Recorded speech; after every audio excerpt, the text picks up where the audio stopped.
Stage پہ تشریف فرما علامہ حضرت معین میاں صاحب، حضرت مولانا حافظ اطہر علی صاحب، آنریبل ایم پی جناب حسین دلبائی صاحب، مولانا ظہیر عباس صاحب، آنریبل ایم ایل اے جناب وارث پٹھان صاحب، اور آج کے میزبان ایڈوکیٹ یوسف ابراہانی صاحب، اسٹیج پر تشریف فرما اکابر علماء اور اسٹیج کے سامنے بیٹھے ہوئے اکابر اور نوجوان علماء کرام، میں کوشش کروں گا صرف 3 بات کہوں۔ سب سے پہلی بات یہ ہے کہ اللہ جانتا ہے کہ ان موضوعات کے اوپر عام طور پر ہم لوگ جو سماج میں تعلیمی، دینی، ملی یا سیاسی کام کرتے ہیں، ہم ان ریوائولسٹ موضوعات کے اوپر بات کرنا زیادہ پسند نہیں کرتے ہیں، کیونکہ اس میں ایشوز ہے، پرابلمس ہے، اس میں مخالفت پیدا ہوتی ہے۔ سب سے پہلی بات یہ ہے کہ میں سوا کو اور اس کے ذمہ داران کو، خاص طور پر یوسف ابراہانی صاحب کو، ان کے 2 باتوں کے لیے مبارکباد پیش کرتا ہوں۔ ایک جو ڈرگ ایڈکشنز کے لیے مولانا کے سرپرستی میں یہ مشن چلائے ہوئے ہیں، ہم انڈائریکٹلی اس سے انوالو ہیں، ہم دیکھ رہے ہیں کہ اس سے جو ہے نا عوام میں بیداری آ رہی ہے اور فائدہ پہنچ رہا ہے۔ دوسری جو اہم بات یہ ہے کہ اماموں کے، مؤذن حضرات کے یا مسجد کے خدمات جو حضرات انجام دے رہے ہیں، ان کے بہتری کے لیے، ان کے فائدے کے لیے، ان کو مین سٹریم میں ان کو عزت سے زندگی گزارنے کے لیے یہ حضرات آواز اٹھا رہے ہیں۔ یہ ایک مطلب ایسی آواز ہے جو بہت سارے کانوں میں گونج رہی ہے، بہت سارے لوگ اس کو سننا نہیں چاہتے، زیادہ بولنا نہیں چاہتے، لیکن سن رہے ہیں۔ اور اس قدم کے لیے آپ حضرات جو بھی اس مشن سے جڑے ہوئے ہیں، بہت بہت مبارکباد کے لائق ہے پوری امت کی طرف سے۔ العلماء ورثۃ الانبیاء، علماء انبیاء کرام کے نائبین ہیں، وارث ہے۔ انبیاء کرام کے مشن، ان کی امامت، ان کے فرائض، ان کی ذمہ داریاں، امت کی رہنمائی کرنا، امت کے لے کر کے چلنا، ان تمام چیزوں کے وارث ہے وہ، انبیاء کے وارث ہے۔ ایک ہر نبی امام رہا ہے، ہر امام انبیاء کا وارث ہے۔ آج اگر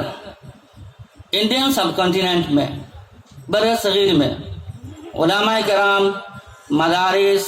مساجد، مکاتب، بمبئی سے لے کر کے ناگالینڈ کے پہاڑیوں تک، کشمیر سے لے کر کے کنیا کماری تک، ان مکاتب میں، مساجد میں اللہ اکبر کا صدا بلند کرنے والا کوئی نہ ہو، یقین جانیے کہ ہندوستان الحمرا، غرناطہ، اسپین بننے سے کوئی نہیں رک سکتا تھا۔ یہ انہی حضرات جن کو ہم سمجھتے ہیں کہ یہ جھولے والے، بیگ والے، ایسے گھوم رہے ویسے گھوم رہے، انہی حضرات کے دین ہے، انہی حضرات کی قربانی ہے کہ بمبئی میں آ کر کے رمضان میں روزہ رکھتے ہوئے، تراویح سناتے ہوئے بھی دھوپ میں کسی سیٹ سے 50 روپیہ لینے کے لیے 2 گھنٹہ دھوپ میں کھڑا رہتا ہے، اور جا کر کے اپنے بچوں کو کھلاتا ہے، پلاتا ہے، کلمہ کا سبق دیتا ہے۔ یہی دین کو ہندوستان میں، پورے بر صغیر میں زندہ کیا ہوا ہے۔ یہ وہ مجاہد ہے جو خاموشی کے ساتھ کام کرتا ہے، اپنے سیلری کے اضافہ کے لیے کبھی سٹرائک نہیں کرتا ہے، کبھی یہ نہیں کہتا ہے کہ میں آج نماز نہیں پڑھاؤں گا کیونکہ میرے متولی نے، میرے ٹرسٹی نے، میرے چیئرمین صاحب نے میرے سیلری میں اضافہ نہیں کیا۔ یہ کہتے ہوئے امامت سے، اپنے جاب سے وہ سٹرائک نہیں کرتا ہے، وہ سٹرائک آف نہیں ہوتا ہے۔ میری دوسری بات یہ ہے کہ وقف بورڈ، سرکار، ذمہ داران کیا کرتے ہیں، نہیں کرتے ہیں۔ امت کے افراد ہوتے ہوئے حضرت مولانا خالد اشرف صاحب دامت برکاتہ ان کا بہت بہت استقبال ہے کہ آپ تشریف لائیں۔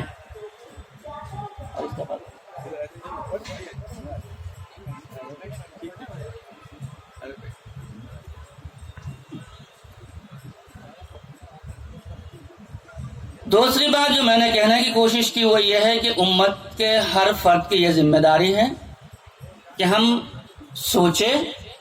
کہ ایک ریسپیکٹیبل سیلری ہو، ایک ریسپیکٹیبل زندگی گزارنے کے ماحول بنائے، اور جن حضرات نے یہ ماحول بنائے ہوئے اس ماحول کو ہم آگے بڑھائیں۔ تیسری بات وقف بورڈ کے متعلق، وقف میں اوقاف میں جو ائمہ حضرات ہیں ان سے متعلق وہ یہ ہے کہ ہاں بہت اچھا کام کیا، جس نے کوئی اچھا کام کیا اس کو اپریسیشن بھی ہونا چاہیے، مبارکباد بھی دیا جانا چاہیے۔ دلی سرکار نے بہت اچھا کام کیا ہے، اس کے لیے ہم اس اسٹیج سے ان کو مبارکباد دیتے ہیں۔ یہی کام دوسرے وقف بورڈ کے ذمہ داران کو کرنا چاہیے۔ میری معلومات کے حساب سے اس وقت شاید اوقاف کے ائمہ کرام کے سیلری 1500 روپیہ، اگر یہ ہے تو اس ڈیزاسٹرس، اگر یہ ہے 1500 روپے سے کیا ہوتا ہے بھائی سب کو معلوم ہے، 1500 روپے دے کر کے آپ امام کے مذاق اڑا رہے ہو۔ تو سب سے پہلے اوقاف کے ذمہ داران کو چاہیے کہ وہ ریسپیکٹیبل سیلری دے، جو بھی ریسپیکٹیبل ہے۔ پہلے 500 روپیہ تھا قادری صاحب کے، اور اس زمانے میں مجھے معلوم ہے 500 روپیہ سے بڑھا کر کے 1500 روپیہ کیے۔ ابھی اگر یہاں آفیشیلس ہیں تو براہ کرم اس کو ریسپیکٹیبل سیلری میں لے کے جائیے آپ حضرات۔ اور آخری بات یہ ہے کہ ہم سب کی طرف سے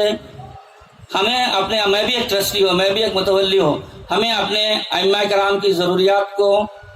ہمیشہ